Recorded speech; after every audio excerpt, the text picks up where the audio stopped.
Hello बच्चों, welcome to my channel study with Kshama. बच्चों, आज हम इंटर क्लास की सामान्य हिंदी का प्रथम लेसन पवन दूतिका के इम्पॉर्टेंट पद्यांश पढ़ाऊंगी। सभी बच्चे ध्यान से पढ़ें। पैरा बहुत इम्पॉर्टेंट्स हैं जो आपकी बोर्ड परीक्षा में आ सकते हैं। देखिए, पहला पैरा है।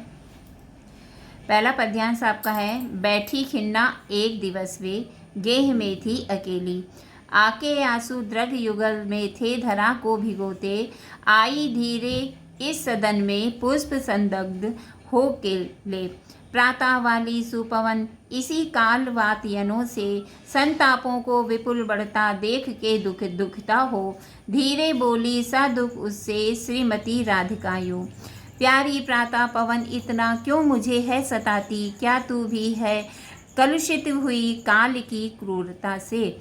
यहाँ पे इस पद्य में राधा द्वारा प्रातःकालीन की जो हवा होती है सुगंधित, इतनी मनमोहिनी हवा होती है, उससे जो है फटकार लगाते हुए उसे कहती है कि बैठी खिन्ना एक दिवस। राधा एक दिन अपने गृह में दुखी अवस्था में अकेली बैठी थी, आके आंसू द्रग युगल में थे धरा को भिगोते, और उसके आंसू जो हैं बहकर ज़मीन पर गिर रहे थे, ज़मीन को भिगो रहे थे।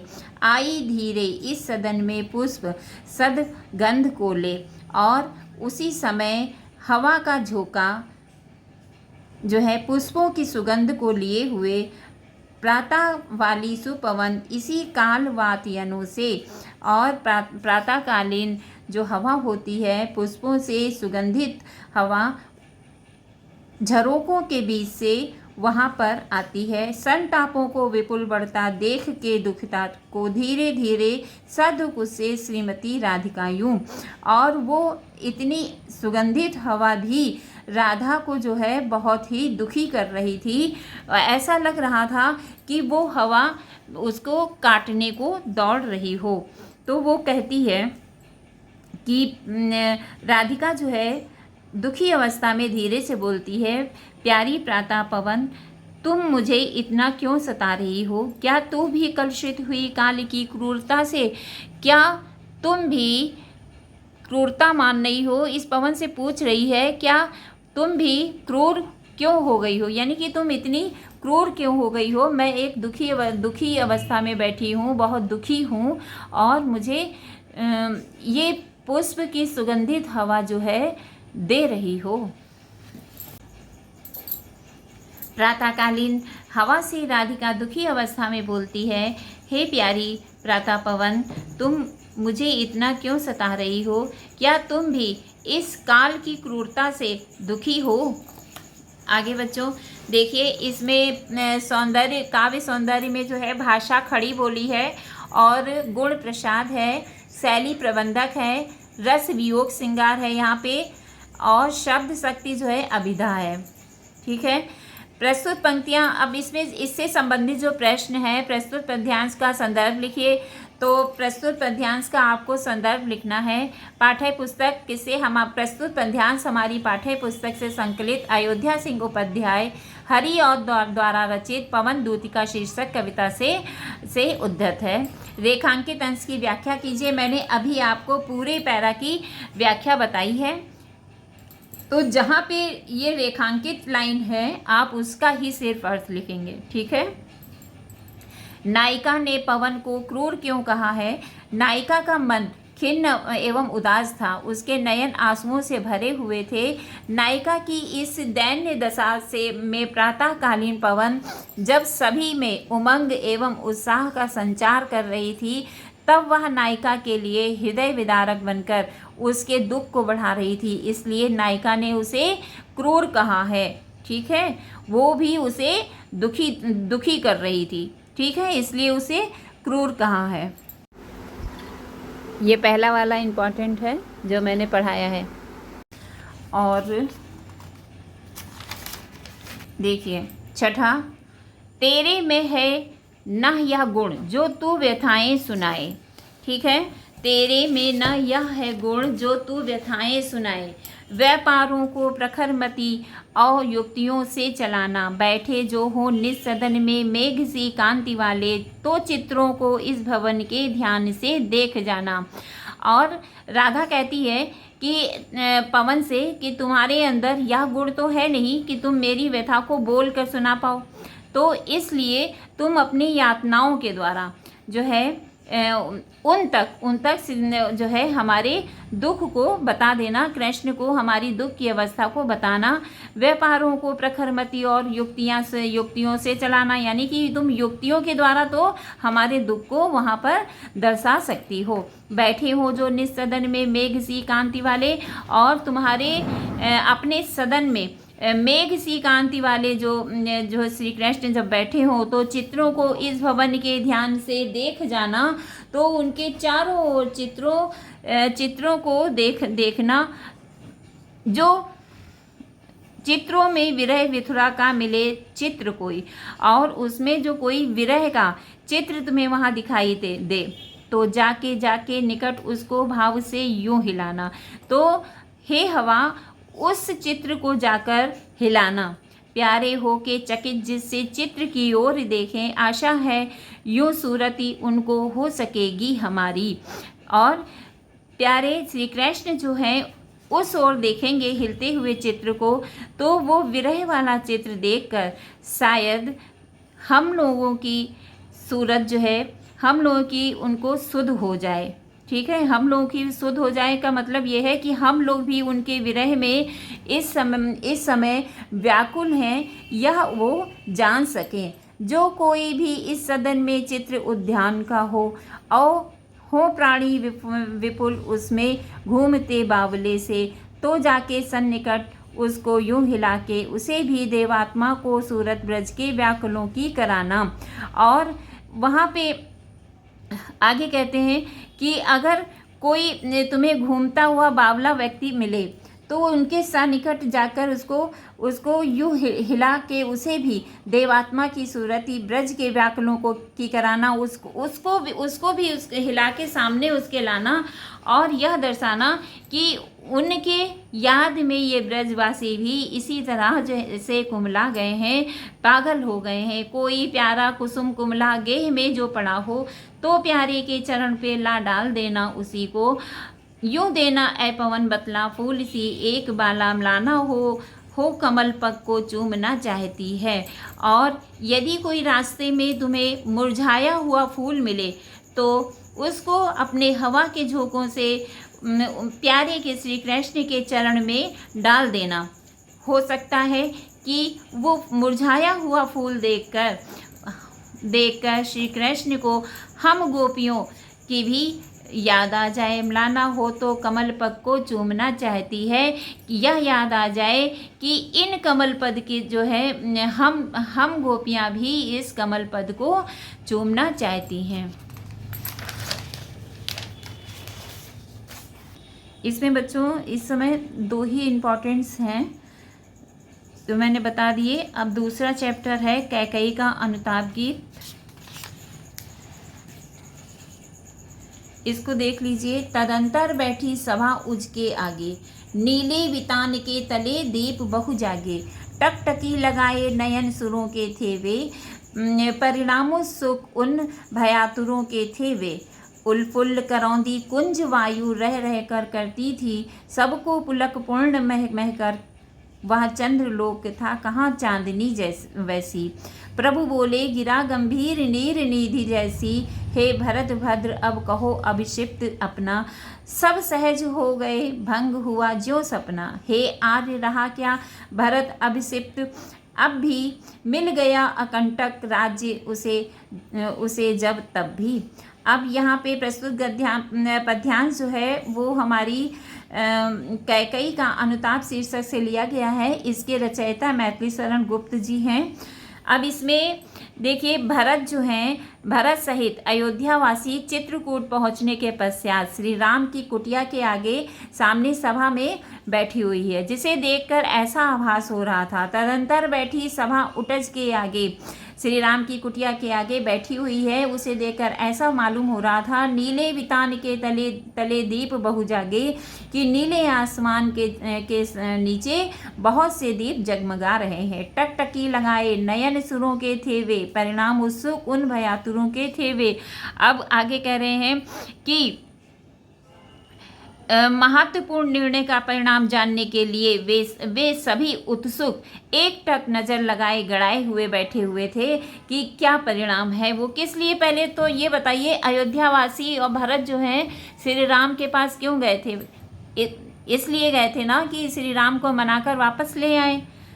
जब वो वनवास के लिए गए थे तो पूरे भरत और अयोध्यावासी सब संग में गए हुए थे और सोचा था कि हम लोग राम को मनाकर वापस ले आएंगे। तो यही वहाँ पे वार्तालाप होती है। तो एक निर्णय जो होता है उसके लिए वो जितने भी सभा में लोग बैठे हुए थे सब एकटक नज़र लगाए हुए देख रहे थे। उल्फुत करौंजी कुंज वायु रह रह कर करती थी सबको पुलक पूर्ण मह कर। वह चंद्रलोक था, वहाँ चांदनी वैसी।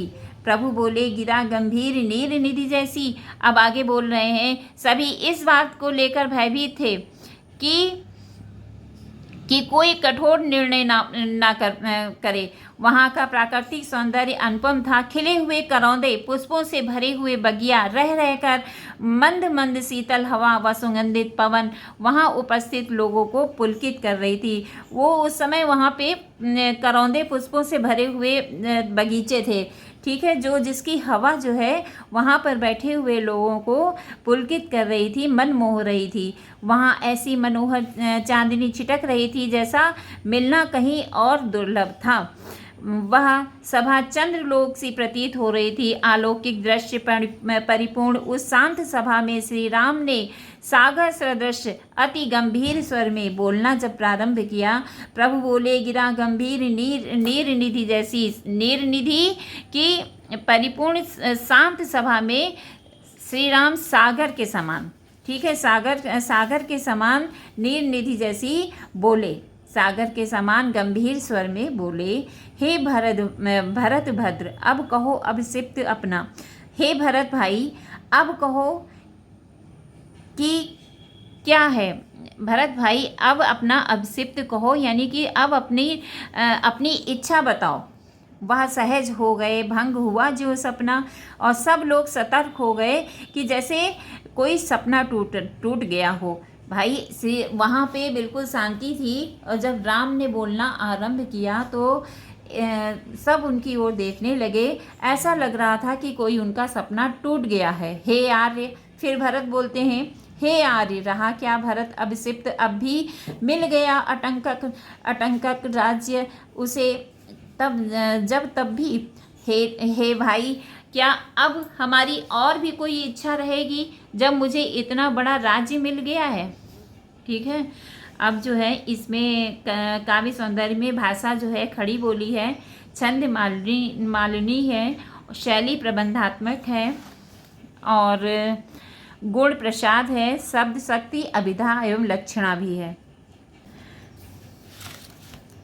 इसमें अगला पैरा है, यह सच है तो अब लौट चलो तुम घर को। चौके ही सब सुनकर अटल कैकई स्वर को।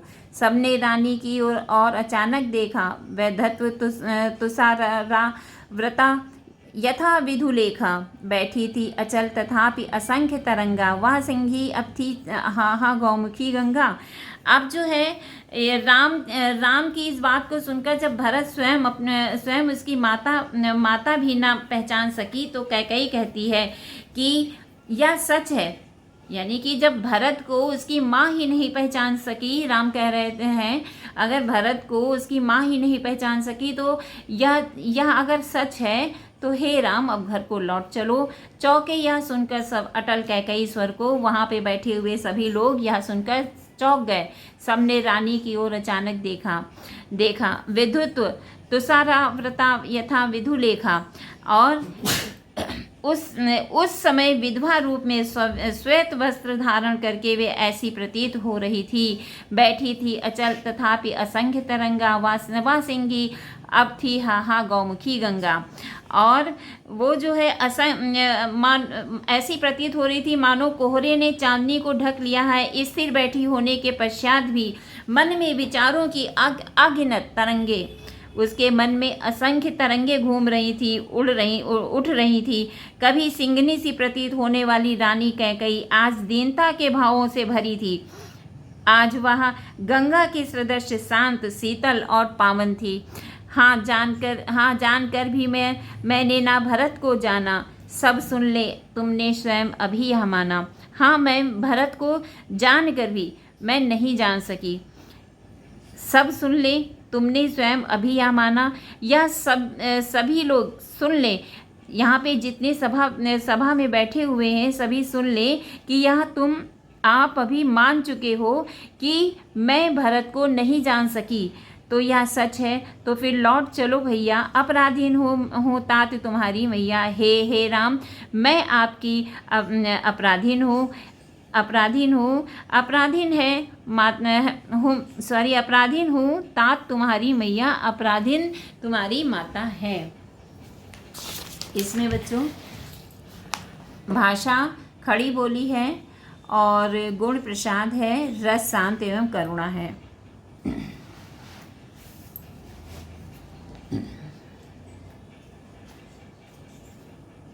अगला इंपॉर्टेंट पैरा,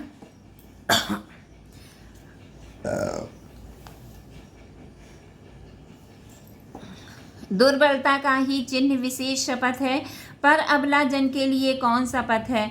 आगे वो कह रही है, कैकई कहती हैं कि भरत की सौगंध खाते हुए राम से कहती हैं कि हे राम, की सौगंध खाने से व्यक्ति की दुर्बलता प्रकट होती है। सौगंध खाने से व्यक्ति की दुर्बलता प्रकट होती है, लेकिन अब पर अबला जान के लिए कौन सा पथ है। लेकिन मुझ अबला के लिए इसके सिवा और दूसरा कौन सा पथ है। यदि मैं उकसाई गई भरत से हूँ तो पति समान में ही स्वयं पुत्र भी खो।